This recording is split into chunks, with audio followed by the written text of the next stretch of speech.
정보사 다루면 제가 다칠까 염려된다고요? 다루지 말까요?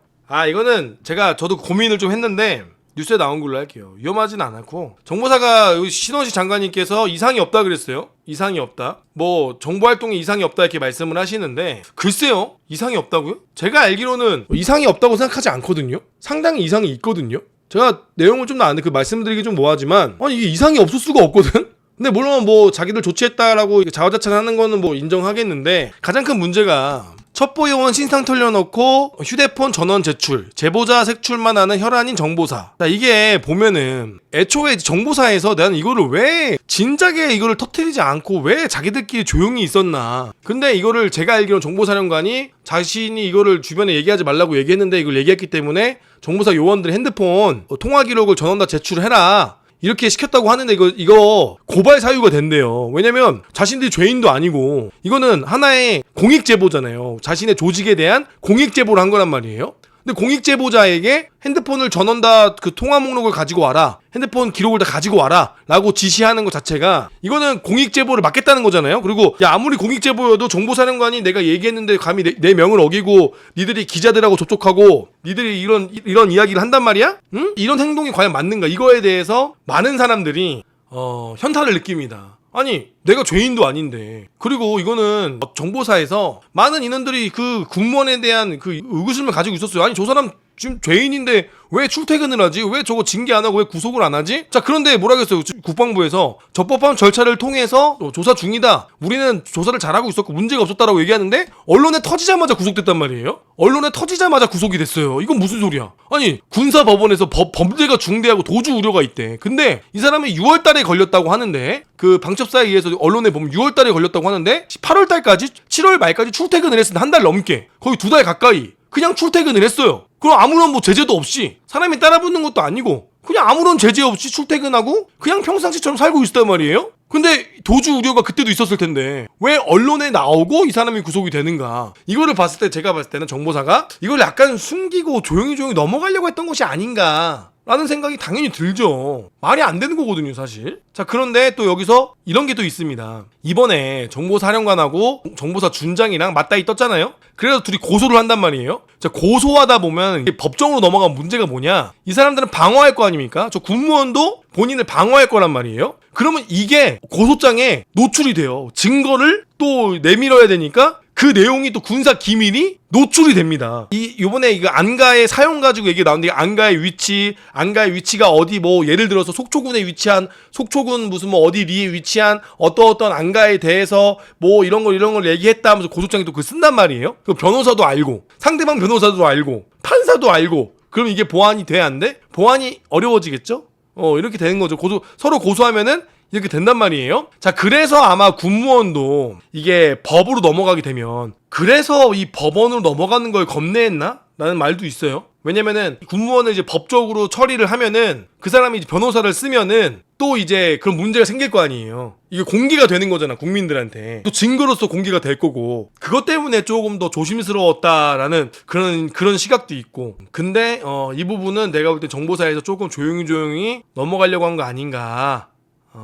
그런 생각이 좀 듭니다. 근데 이런 말이 있습니다. 국방부에서 함정 수사하려고 했다.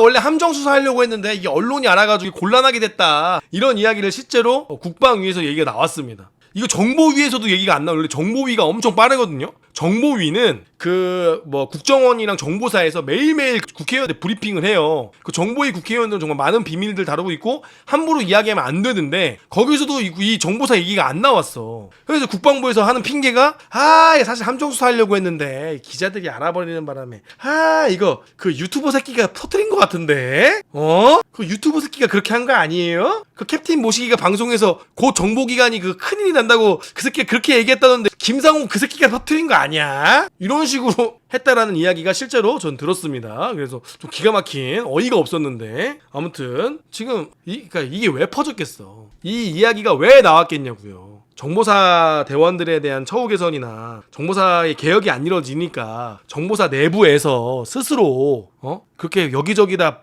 얘기 나온 거죠. 정말로. 참 이게 정보사 대가리도 똑같아. 정보사 윗대가리들도 하는 짓이 똑같아. 그냥 K군대 특이야. 이거는 뭐 그냥 K군대의 그냥 고질병입니다. 고질병. 어느 조직이나 똑같아. 뭐 선진 조직이 없어. 이건 그냥 공직은 다 원래 그런 건가? 자, 아무튼 다음 거 넘어가도록 하겠습니다.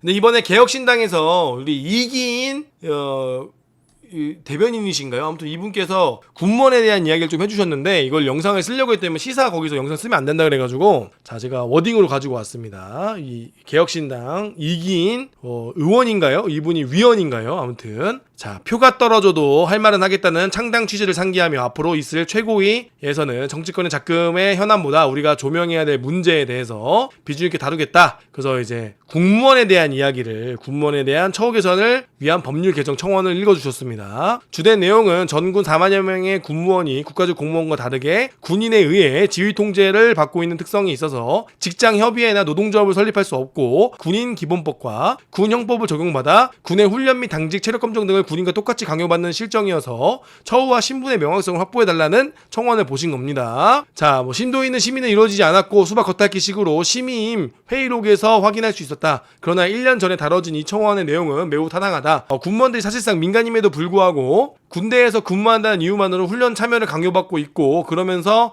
정작 직업군인들이 받는 혜택 등은 동등하게 받지 못하고 있다. 숙소를 구하기 어려운 지역에 근무하면서도 직업군인과 달리 관사를 지급받지 못하고 주택수당과 전세이자 지원도 배제되는 등 불합리한 대우를 받고 있다. 가장 중요한 건 전시 때의 신분상 불이익이 가장 심하다는 것이다. 군무원이 전투에 투입되면 결과적으로 적대행위에 참여한 것이 되므로 민간인으로서 보호를 상실하고 공격 대상이 될 수 있다. 그렇다고 민간인 신분이 상실된 것도 아니므로 전투원으로서 보호받을 수도 없다. 즉 전투가담자가 전쟁 포로로서 인도적인 보호와 대우를 받을 수 있도록 할 목적으로 만들어진 제네바 협약상 전투에 투입된 군무원은 전쟁 포로의 지위를 얻을 수 없으며 민간인으로서도 전투원으로서도 보호받을 수 없는 처지에 놓이게 된다. 일을 시킬 때는 군인처럼 부려먹고 혜택을 줄 때는 민간인에 거절하는 해괴한 부조리가 지금 이 시간에도 존재하고 있는 것이다. 이에 반은 군인이고 반은 민간인인 군무원에 대해 군인과 확실하게 구분짓는 신분 이원화를 촉구한다. 정부는 군무원의 채용 확대로 군내 인력 문제 부족을 말하기 이전에 이들의 명확한 신분부터 정의해야 한다. 지금 이런 사회의 사각지대에 놓인 청원과 민원들이 산적해 있다.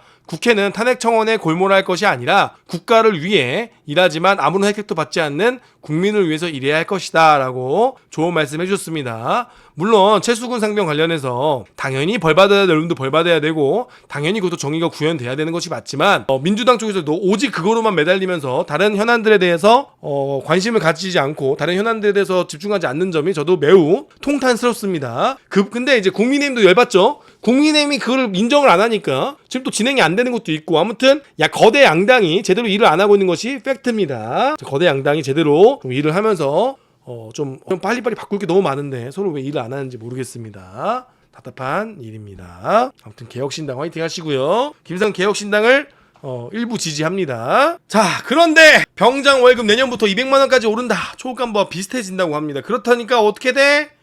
병장 월급 200만 원 여파, 초급간부도 내일 준비 적금을 주겠다. 이게 결국 뭡니까? 단기 복무 장려금을 올려주겠다. 장기로 근무하는 친구들에게도 내일 준비 적금을 가입해 주겠다. 물론 좋아요. 나쁘진 않습니다. 초급간부들 적금해서 쓰는 거 오케이. 돈 더 주겠다고 나쁜 건 아닌데 제발 선순환 구조를 가자고요. 선순환 구조를. 이거 선순환 구조가 아니잖아. 초급 간부는 전역하면 그만이라고. 병사들 봉급도 사실은 그래 200만원 주는 게 나쁘진 않은데 애초에 고생하는 친구들은 더 줘서 전방에 근무하는 친구들은 300만원 주고 배 타는 친구들 300만원 주면 그 친구들이 수당을 올려주면 거기 근무하는 친구들이 하사로 지원을 하던가. 그러니까 선순환 구조를 만들어주는 게 가장 중요한 건데 선순환 구조를 만들지 않고 당장 지금 언발에 오줌 누기, 그냥 밑빠진 독에 물을 붓고 있는 거예요. 밑빠진 독에는 물을 부으면 아무런 의미가 없다. 물이 그냥 줄줄 샌단 말이에요. 독을 메꿔야지. 독을 메꾸는 건 뭐야? 지금 우리 군에 있는 중간에 허리들이 전역하고 있는 이 사태, 이거를 막아야 될 거 아니야. 봐봐요. 사람이 없다 돈을 더 준다? 어차피 사람은 없어요. 어차피 사람은 없다고. 지금도 병사가 부족해요. 지금도 장교 하사가 부족한 이유, 학령 인구가 줄었어요. 애들이 없어요. 어차피 돈 더 준다고 해서 아니라고. 지금 남아있는 애들이 못 나가게 막아야 된다고. 나가는 게 1만 명이고 들어오는 게 2천 명밖에 안 되는데, 나가는 게 1만 명이고 들어오는 게 5천 명으로 두 배로 늘어나면 뭐하냐고. 5천 명이 매년 나가는데 베테랑들이 전역을 하고 있잖아요. 베테랑들이 해야지. 5년차 10년차 나름 베테랑들이 전역을 하고 있으면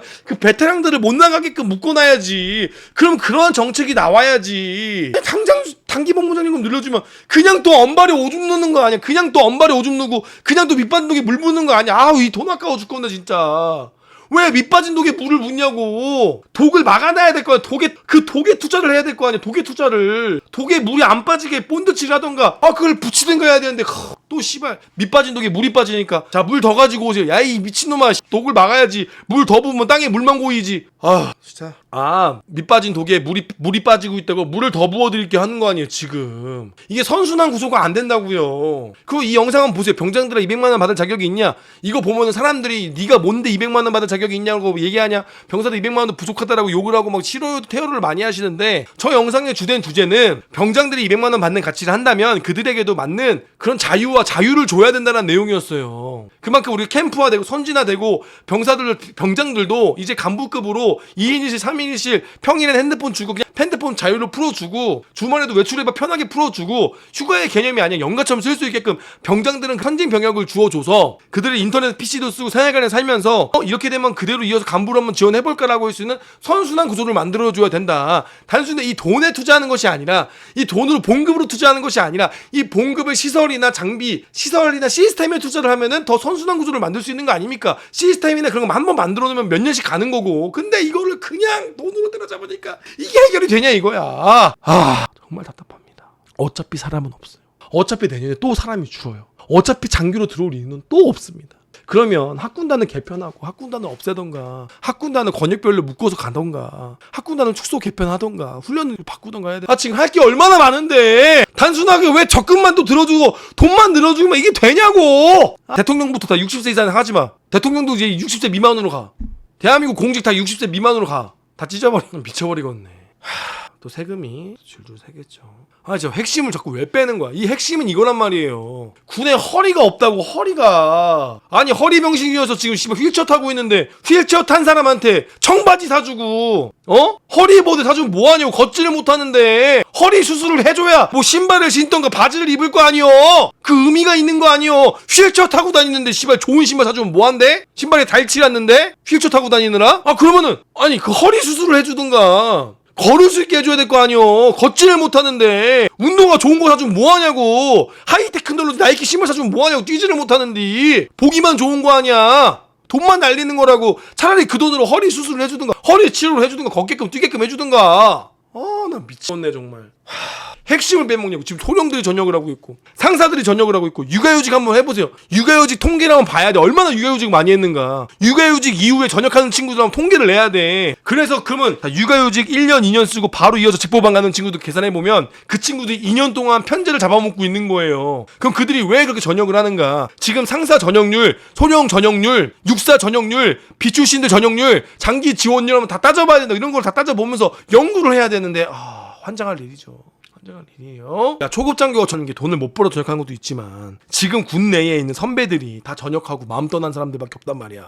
대위들도 마음 떠나고 심지어 대대장들도 명예 전역하겠다고 마음 떠나 있고 과장들도 지금 다 마음 떠나 있고. 그런데 초급 장교들이 남아있으려고 하겠어? 그다음에 그 초급 장교들이 후배들한테 뭐라고 하겠어? 임관하려고 하는 후보생들한테 뭐라고 하겠냐고. 야 임관하지마. 그냥 병사로 가. 여기 조직은 답이 없어. 돈 아무리 늘려줘봐라 하나 안 한다니까. 봐봐요. 옛날에 나 때는 뭐 돈을 많이 벌었까? 장교들이? 돈이 없어도 가오가 있던 게 뭔데 똘똘 뭉치고 장교라는 이름으로 그 자부심을 느끼는 그런 조직에 있었을 때 그 자부심을 느끼는 게 있다고. 근데 지금 자부심이 무너졌는데 돈만 많이 준다고 자부심이 막 생기는 거야. 그러니까 물론 돈도 자부심이 되긴 하는데 지금은 군이 애초에 이 코어가 무너졌는데 코어 근육이 무너졌는데 아무리 많이 한다고 뭐가 되냐고. 걷지를 못하고 지금 안에 있는 내근들이 다 썩어 문드러졌는데 진급의 의미가 없다고 중령 친구가 얘기했다고. 장군 진급이 안 돼서 전역한대잖아요 기호 형이.